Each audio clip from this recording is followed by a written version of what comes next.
What's up everybody, Nick Pritchard here from RugbyFitnessWorkouts, and this week I'm going to be talking to you about diet and supplement. I'm going to take you through an average day for me. So to start my day, I measure my weight and body fat percentage on my bioelectrical impedance scales.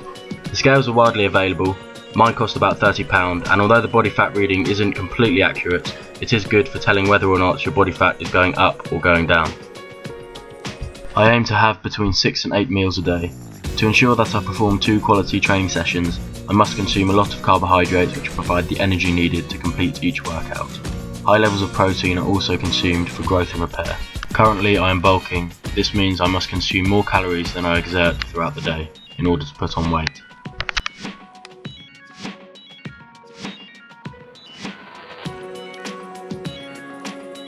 After my first training session, I have a custom-made protein shake which contains ingredients varying from multidextrose, flaxseed, multivitamins, glutamine and amino acids.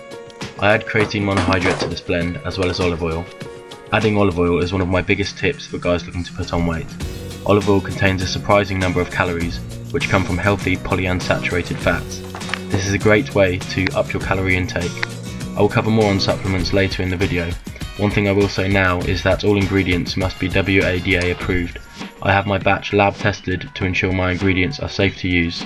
I will leave a link to the RFU website which gives the names of some trusted companies to use.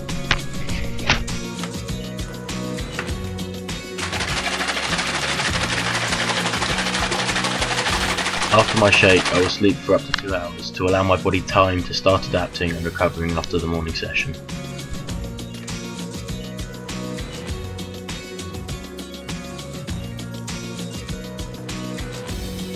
It is important to understand that this is my off-season diet, which will vary greatly to my in-season diet.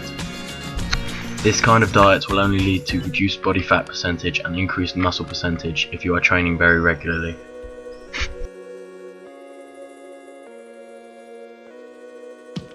My next training session is often at a higher intensity than my morning session. Before this session, I will eat a small meal approximately an hour or two before.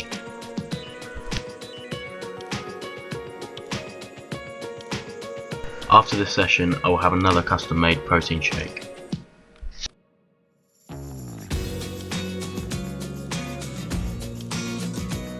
It is much more efficient to consume smaller regular meals rather than the traditional 3 meals a day.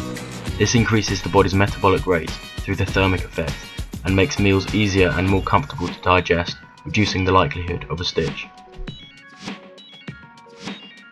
Another top tip for players looking to gain weight is to consume a slow-acting carbohydrate before bed. This will also reduce any night hunger pangs, however I have found it can sometimes disrupt sleep. This may seem like a lot of food, however when you consider that many high-level swimmers and cyclists consume far greater amounts without the aim to put on weight, my diet appears much less daunting.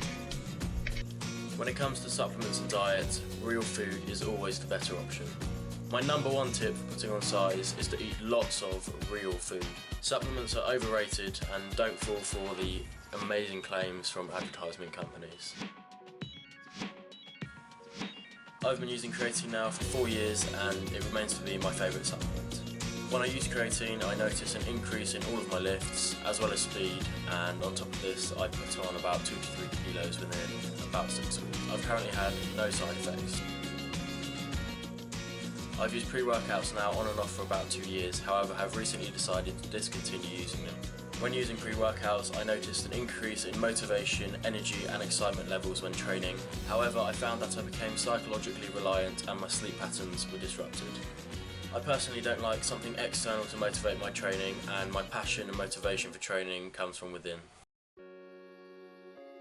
Protein supplements are great for convenience purposes. You can consume the necessary amounts of protein needed after a workout without consuming all the extra fats, salts and other unwanted products. Protein bars are my personal favourites, however shakes are more easily absorbed into the bloodstream, which is why I tend to use them after my workouts. In the past I have dropped as low as 6% in body fat, however in a game of rugby this is unnecessary. It is important to remember that in a game of rugby, body fat plays a crucial role. It helps cushion the muscles and joints upon impact, which is why we tend to see not even backs dropping below 8 to 10%. Some tips that I'd use for reducing body fat are: do your cardio in the morning when your metabolic rate is naturally high. Building muscle increases your resting metabolic rate. This means you will be burning more calories whilst resting. Cardio can also be done fasted to heighten these effects. Use pure whey protein for supplementation as opposed to mass gainers and reduce the number of carbs you consume. And remember, to lose weight, you must use more energy than you consume.